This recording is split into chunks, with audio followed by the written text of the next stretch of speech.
So Mary will be here. They're going to have the horse holders talk. Good evening, everybody. My name is Zach Seidel. I'm Deputy Mayor of Communications for Mayor Bass. I'm going to give a brief run of show, and then we'll go ahead and get started.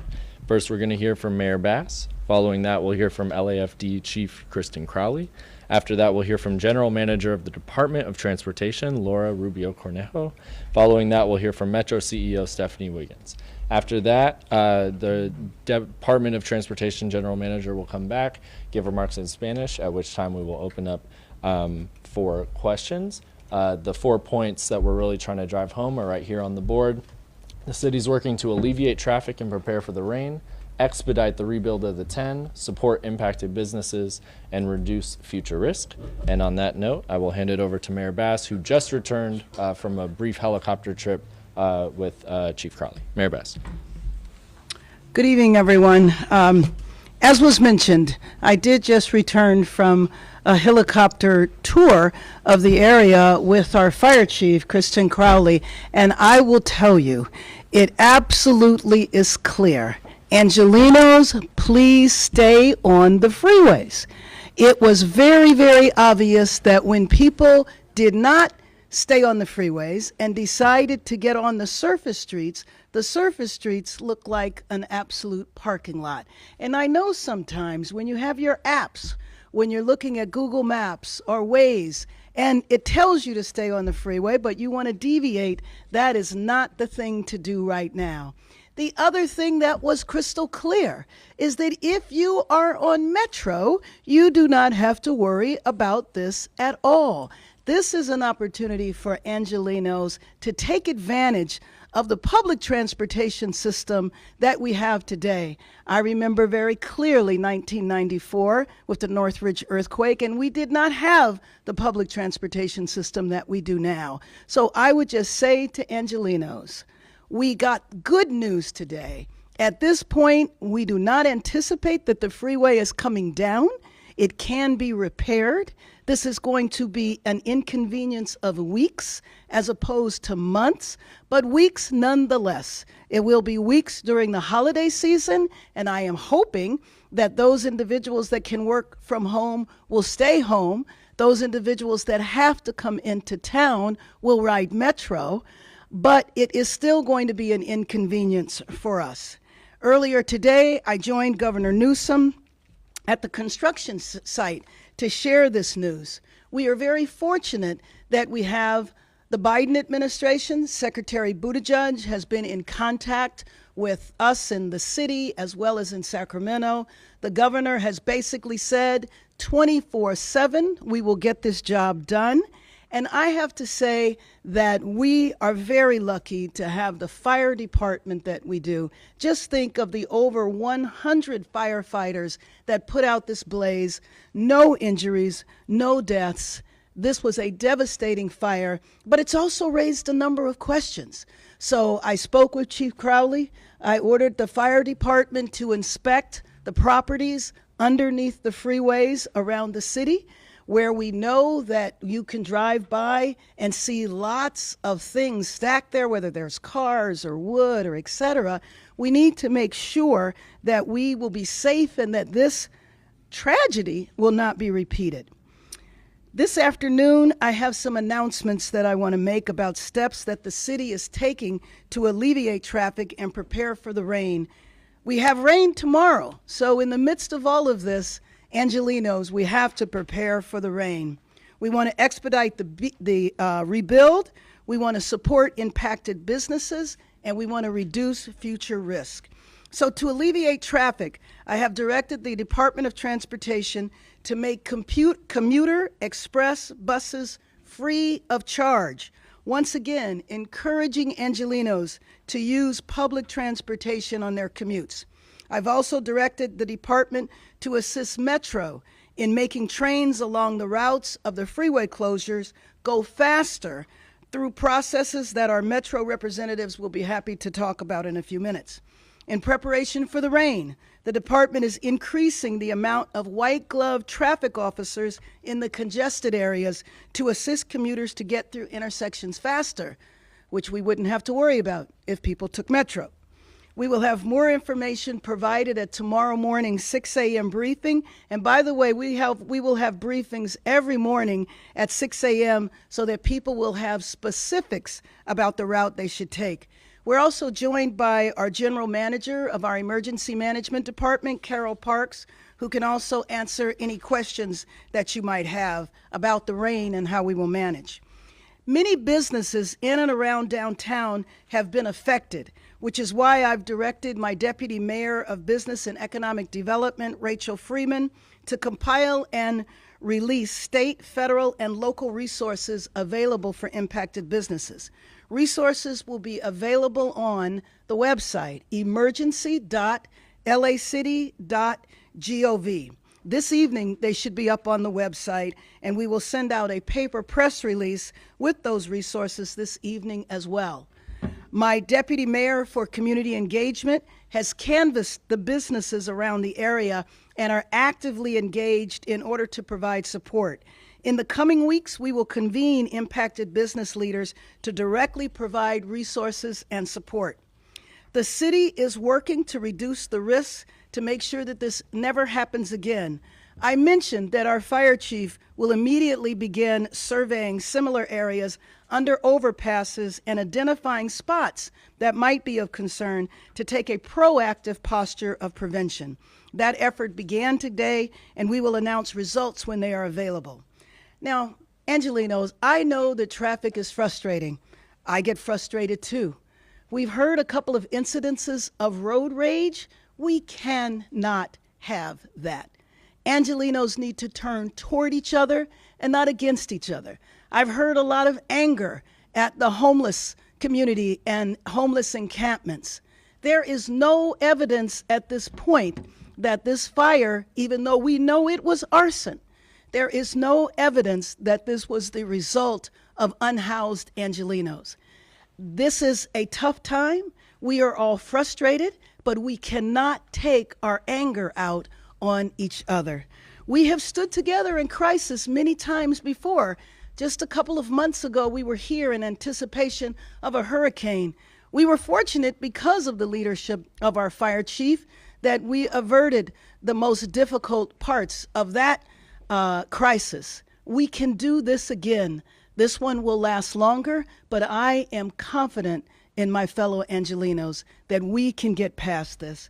I would like to, at this time, introduce and bring up our fire chief, Kristen Crowley. Good evening, everyone. My name is Kristen Crowley, the proud fire chief of the Los Angeles City Fire Department. As Mayor Bass had just stated, that we just completed our aerial reconnaissance of the area of the impacts of the 10 freeway that has just been closed down.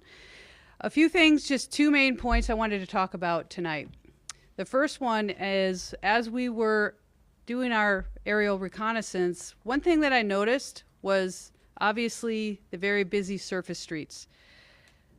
The main thing that I noticed was one of our fire engines and our ambulances trying to make their way to an emergency call with their lights and sirens. So I think it's important that we talk about that.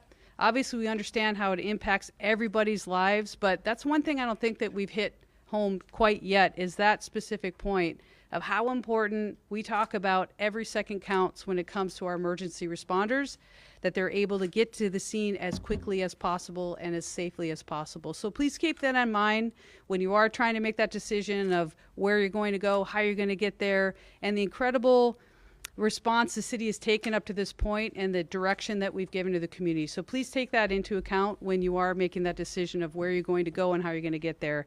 The secondary piece that Mayor Bass has already talked about is an important one, and that's that lean forward posture from the city side, from the fire department side, first responder side, is how are we going to reduce risk in the city? And what we have done already with the guidance and direction of Mayor Bass is we are actively engaged in a windshield survey, and that's where we utilize fire department resources. Now, we're utilizing fire department resources. These are our specialized individuals that are fire inspectors.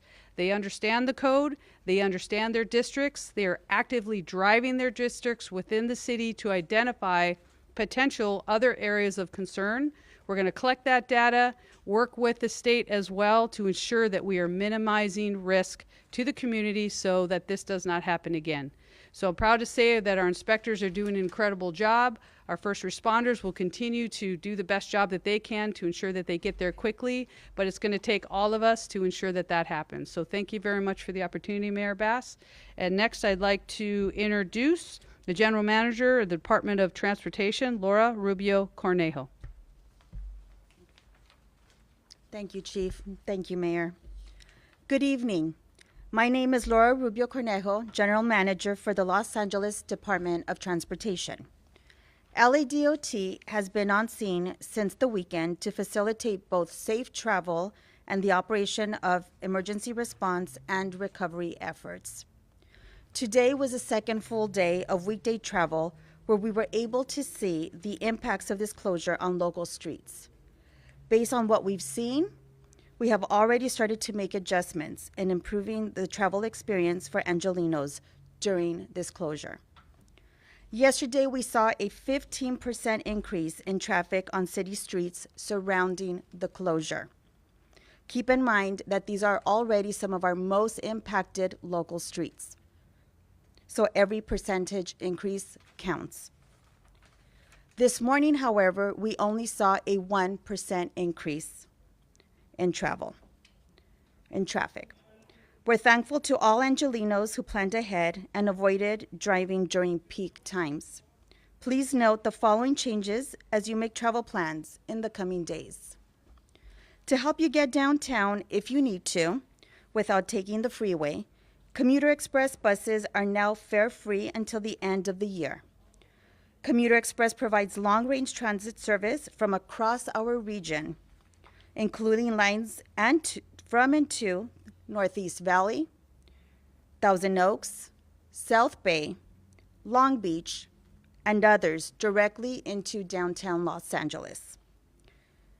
Buses are air-conditioned with Wi-Fi, so all you need to do is board the bus, take a seat, and let us do the driving for you. To find a Commuter Express route that works for you, please go to ladottransit.com. You may also notice faster service on the Metro A and E lines in downtown, where we have adjusted signals to allow trains to move through intersections more efficiently. Metro A and E lines provide service to downtown Los Angeles from Long Beach, Santa Monica, Boyle Heights, and Azusa. For those who do not need to drive downtown, we've deployed more than 20 traffic officers at key intersections and will have additional officers in the field during the coming rainstorms. In the coming weeks, we will start installing temporary striping and signal modifications to ensure efficient traffic flow for the duration of the closure. But even with these interventions, these closures will continue to impact residents, commuters, businesses who are within the closure and across the region. That is why it is critical that Angelenos do whatever they can to work with us to reduce the total volume of traffic, whether that is telecommuting, taking public transit, carpooling, or using alternative routes to get to your destination. Plan ahead, be patient, and be mindful of pedestrians, cyclists, and transit users with whom you share the road. With your help, we can keep the city moving. Now, I would like to introduce Metro CEO Stephanie Wiggins. Thank you, Laura. Good evening. My name is Stephanie Wiggins. I'm the CEO of LA Metro. First, I want to thank Metro Board Chair, Mayor Karen Bass, for your leadership on this real emergency. And thank you, Mayor, for your leadership in encouraging all of us to think outside of the box, treat this as the emergency it is, and do everything we can to help Angelenos and the county get through this very challenging time with this traffic closure. I know that Caltrans, DOT, and the other city departments, as well as Metro, people are working so hard to respond quickly to the closure of the 10 freeway. Metro has also been working day and night to make sure that our system can help Angelenos affected by the closure, so they have a transit alternative to highway gridlock. Thanks to the recent opening of the regional connector earlier this year, the E line is essentially parallel to the 10 and runs 22 miles between East LA and Santa Monica with 29 stations. I want to thank again the mayor and general manager Laura Rubio Cornejo for the partnership in helping speed up the A and E lines. Yesterday, we saw a 10% increase in ridership on the E line alone. And while that is very promising, thank you, Angelinos, for heeding the calls. What we know in a post-pandemic environment is that Mondays and Fridays are usually the lighter transit days. And you may recall that because of Veterans Day, we were really coming off of a 3-day weekend. Already this morning, anecdotally, we've seen standing room only. We added more bus service, and we expect ridership to continue. We also added service just a month or so ago on our subway lines. We carry about 950,000 people a day, each weekday on our system, and about 75 to 80% of that is on our bus system. So it's really important that we continue to work with our partners at LADOT to be really creative to make sure the buses can keep moving and address the serious traffic impacts from the closure. There are numerous bus lines that serve areas near or intersecting the 10, many of which come every 10 minutes or less. So we are planning for the rain. This rain, the first of any season, can be very treacherous, right? As Angelinos, we're used to our dry season. The roads get slicker on the first rain of the season. So we are preparing, just like the other city departments, for the rain, whether it's additional measures for Union Station in particular, which has had a history of challenges of flooding in the rain. We are making sure that our system is ready to accept Angelinos who have no other choice than to get out into the rain.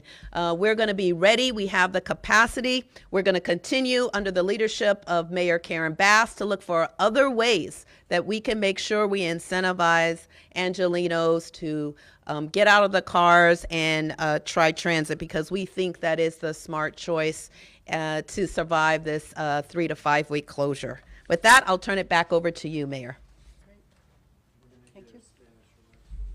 Oh, sorry. Okay.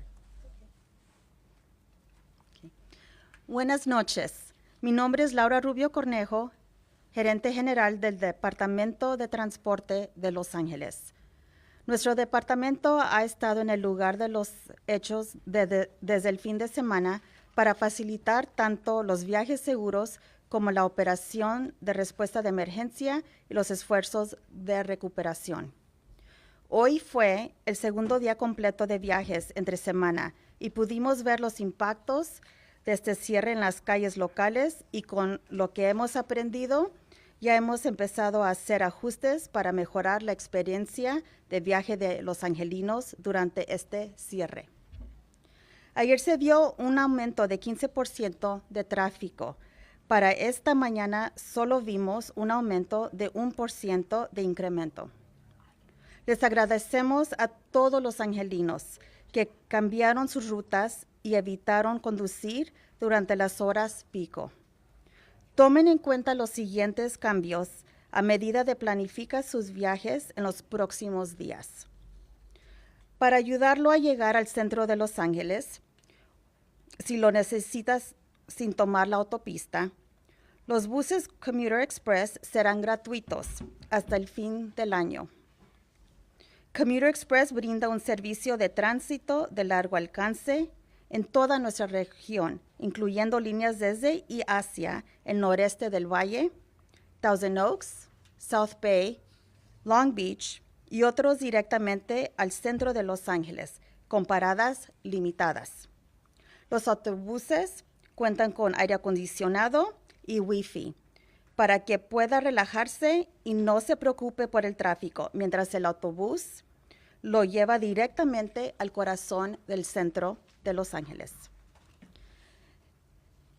Encuentre la ruta de Commuter Express que mejor le funcione en LADOTTRANSIT.com.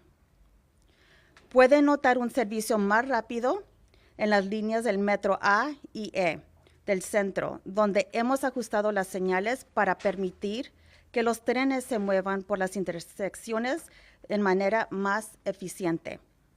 Las líneas del metro A y E brinden servicio al centro de Los Ángeles desde Long Beach, Santa Mónica, Boyle Heights y Azusa. Para aquellos que necesitan viajar al centro de Los Ángeles, hemos desplegado más de 20 oficiales de tráfico en las intersecciones importantes y tendremos oficiales adicionales en las calles durante las tormentas que se aproximan. En las próximas semanas instalaremos franjas temporales y modificaremos señales para asegurar un flujo de tráfico eficiente mientras dure el cierre. Aún con estas intervenciones, este cierre seguirá afectando a los residentes, a los viajeros, a los negocios y a las empresas, tanto en el área del cierre como en toda la región. Debido a esto, es fundamental que los angelinos nos ayuden en lo que puedan para reducir el volumen del tráfico, ya sea trabajar desde casa, usar transporte público, viajar en vehículos compartidos o usar rutas alternativas para llegar a su destino. Planifique, sea paciente y tenga en cuenta a los peatones, ciclistas y usuarios del transporte público con quienes comparte el vía. Con su ayuda podemos mantener esta ciudad en movimiento. Gracias. All right, and with that, we'll take questions. First one's going to Pete from KNX. Chief Crowley, if I could, talking about the windshield survey that you're going to be doing for all the debris, or what, I won't say debris, but items that are under underpasses. Well, that's one thing to look at them. But are the inspectors going to have the authority, if they make a determination that something is not right or doesn't seem right, to look to an owner and say, you're shut down, you're out of business, clear it out? Because it's obvious the last time around, it didn't happen at 14th and Lawrence. The court system screwed up. There wasn't any ability to get that stuff out of there at all, and the clock ran out. Are your inspectors literally going to say, move it or lose it? Right, so great question. Thank you for that. Being mindful of whose jurisdiction, that's where we have to start. Now, the lean forward piece from the city is we're inspecting all state property to start. Now, with that, if we identify that there is storage that should not be there, any hazardous materials, that sort of a thing, we have the ability from the city side to write a notice. With the notice, then, we would utilize that and give that to the state. Now, when you talk about jurisdiction, our intention is to ensure that the state is well aware of other sites that may be a hazard, and ultimately, we want to reduce risk. That's where we're going to start first and foremost, to ensure the state is well aware of other potential properties. Writing a note, with all due respect, a business person is not impressed with that. He is impressed when a state marshal or a fire marshal or CHP walks up there and says, shut it down, here are handcuffs, get into it. Do you have that authority? Or are you going to request that the state starts doing that? That is our plan in regard to the request from the state. Now, again, being very mindful of where a jurisdiction is. We have to lean forward as a city to ensure, although it's state property, that impacts the city greatly. And from our position is taking a proactive approach and telling the state from this point, this is the issue, they've been put on notice, and then it is at that point that we lean forward with them and say, something has to be done about this. But, you know, it's not my understanding that the state was after this particular business owner because of what was underneath the freeway. It was because of their lack of compliance with their lease. My sense is that the state was not aware of that. But now that we are aware of that, given the partnership that we have with the governor's office, I would agree with the chief. I don't have any reason to think that the state would not move in ways that they didn't this time, because that was not the focus of their court action. Yeah, on the second day of Go ahead. Sorry, on the second day, do we have an idea of how much longer it's taking folks to commute from one location to another? We've spoken to some drivers, but do we have an idea? I know you mentioned 15% more on the side streets. Is there any kind of comparison that we can have now after this 2-day evaluation? Right, we don't, I think what's really critical to be able to give you a second day perspective is we don't have the evening numbers in yet. We are in the middle of the evening peak hour traffic. So we are monitoring that. We're hoping to have that information by tomorrow morning. You mentioned the idea of daily assessments to basically take a look at how the patterns are going. With the information coming in daily, is that going to affect restriping, signaling, more traffic personnel out on the street? Are you literally going to be doing that on a daily basis, crunching the numbers? We are doing that continuously throughout the day, determining where we need to locate traffic officers, relocate traffic officers, adjust traffic signal timing. We are coordinating very closely with Caltrans on movements on the freeway, onto local streets. But the one thing you just mentioned, the critical thing on this, you said day 2, only a 1% increase in the traffic that you're seeing on the surface. In the morning. In the morning, on the free, as to the areas coming through on that. Is that a clue that maybe people are saying, I get it, I'm not going to be out there? I sure hope so. Anecdotally, morning traffic has been a little bit lighter, with the evening rush hour traffic being heavier. And that might just be travel patterns. And so as days goes on and we have a better sense of what that pattern looks like, we can respond accordingly. My hope would be that that 1% is reflective of Angelinos taking heed of our guidance and adjusting their travel and taking Metro. Mayor, officials say that the reviewing surveillance video that might have possibly captured the arsonist. Have you had a chance to review that footage? And if so, how are you 100% sure that it wasn't a homeless person? Oh, I didn't say I was 100% sure. What I said is that there is no evidence of that right now. I have not had a chance to see the surveillance video. Let me also just say to the prior question, it was pretty dramatic up in the helicopter to see the freeways looking like normal rush hour, but to see the streets just massively congested. I'll be back up in the helicopter tomorrow morning with the chief again, looking at the morning traffic, but it was pretty remarkable. You could see it very visibly. Do you think there needs to be a message put across to people? I hate to say it pretty simply. There's always another way. That's a great People are like- slogan. There's people are always like- another no, way. People are like freaking lemmings. Yeah. They're going to go on the route they've always gone. It's time to get them to start thinking outside of their comfort zone. I agree Make a with left turn. I agree with you 100%. And my hope is that getting outside of your comfort zone will get you on a train or a bus. Yeah, Chief, if you don't mind, Chief, if you give some advice to the folks watching, you made a good point earlier about first responders trying to get through all the traffic, fire trucks and so forth.